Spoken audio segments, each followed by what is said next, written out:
तुम्हें बस ये बताना चाहता हूँ,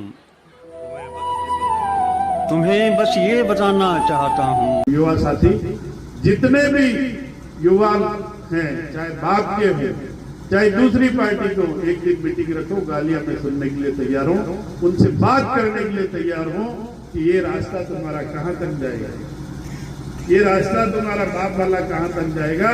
एक दिन 100 किलोमीटर जाके अटकेगा, कैसे अटकेगा वो मैं बताने के लिए तैयार हूं, मुझे इतना ध्यान में है। और ये कांग्रेस का रास्ता बांसवाड़ा से दिल्ली तक अटकने वाला नहीं है। ये वहां एमपी बनी क्यों तो विधानसभा चुनाव फिर थी गया, वटे झगड़ो पड़ी गयो, वो मीटिंग चली नहीं बटी गई पड़ी गयो। एमपी के घर के पंचायत समिति का प्रधान विरोध में उतर गया, कोकरिया कोकरिया पोपटलाल पड़ी गयो और सलूम्बर में थी बस।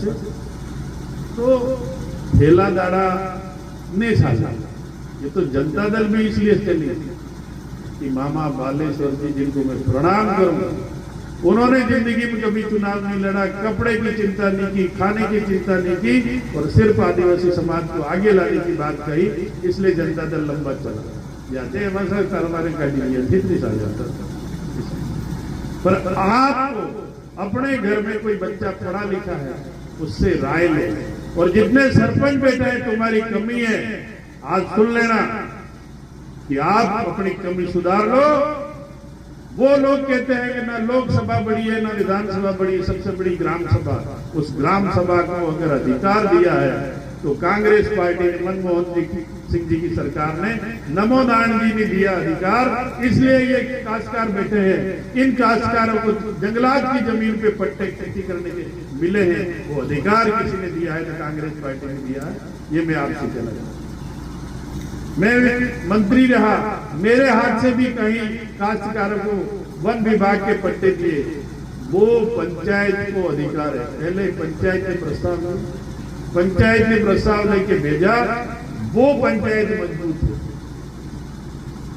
तो ऐसे ऐसे कई अधिकार आपको बताने की आवश्यकता है कि जो बच्चा कहीं भटका हुआ है, उस बच्चे को ले जाके ये समझाने का पैसा है कि कोई बात समझाने का काम आप करें, और नहीं है तो एक दिन बिठाइए। मैं पूरा दिन भर ऐसा आदमी लाता हूं कि उस एक्ट के बारे में बताएं और बच्चे जानकारी करें। उसको, उस कानून को लाने वाली कांग्रेस पार्टी है।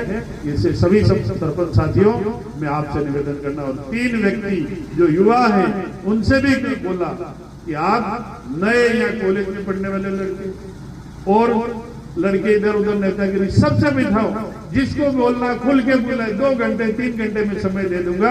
13 तारीख के बाद में, 13 तारीख के बाद में आप तैयारी कर लें। भाई कांति से भी मैं कहूं कि आप तैयारी कर लें। वो अपने बच्चे हैं, अपने भाई, अपने परिवार के हैं, पर कहीं कहीं भटक गए। कल परसों की बात बता रहा हूं, माही की केनाल छोड़ने की मीटिंग थी, तो भाई अपन तो उस मीटिंग में गए। बाहर 2-3 नेता,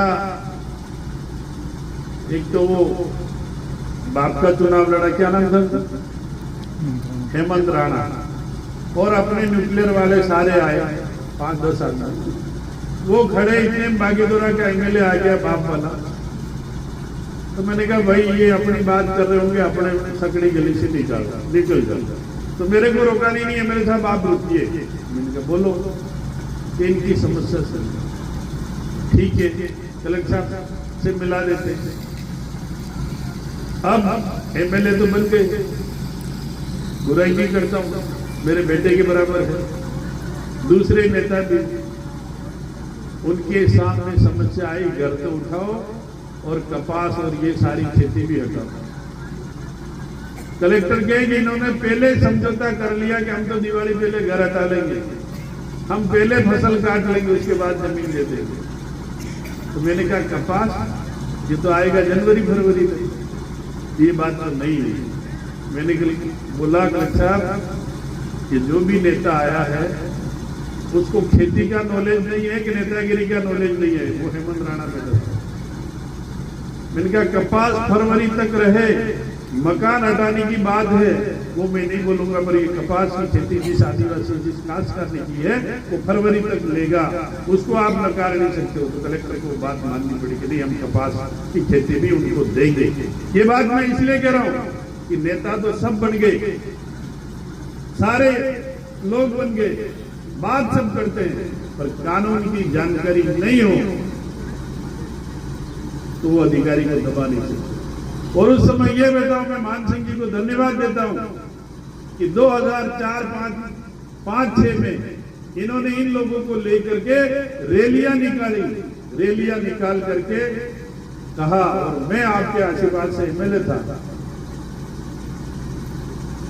मैं आपके आशीर्वाद से एमएलए था